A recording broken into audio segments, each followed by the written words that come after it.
കേൾക്കുന്നവർക്ക് കൃപ ലഭിക്കേണ്ടതിന് നല്ല വാക്ക് അല്ലാതെ ആകാത്തതൊന്നും നിങ്ങളുടെ വായിന്ന് പുറപ്പെടുക.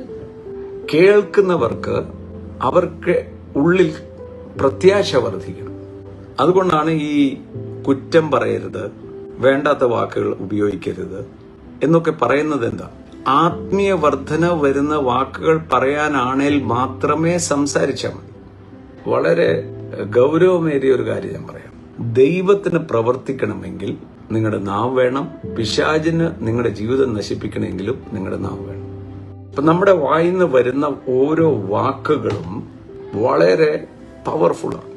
നമ്മുടെ വാക്കുകൊണ്ട് ഒരാൾക്ക് നാശം സംഭവിക്കാം, ഒരാളെ പണിതെടുക്കാൻ പറ്റും. എത്ര തകർന്ന വ്യക്തിയോടും സാരമില്ല, കർത്താവ് കൂടെ ഉണ്ട്, ഭയപ്പെടേണ്ട എന്ന് നമുക്ക് പറയാൻ പറ്റും. ദൈവാരൂപനായി സൃഷ്ടിക്കപ്പെട്ട പുതിയ സൃഷ്ടിയുടെ കാര്യമായി പറയും. നമ്മുടെ വാക്കിന്റെ ഘനം, ദൈവാരൂപനായി സൃഷ്ടിക്കപ്പെട്ട ഒരു മനുഷ്യൻ ഭൂമിയിൽ ഞാൻ പറയുന്നതും നിങ്ങൾ പറയുന്നതും ദൈവം പറയുന്നതും തുല്യമാണ്.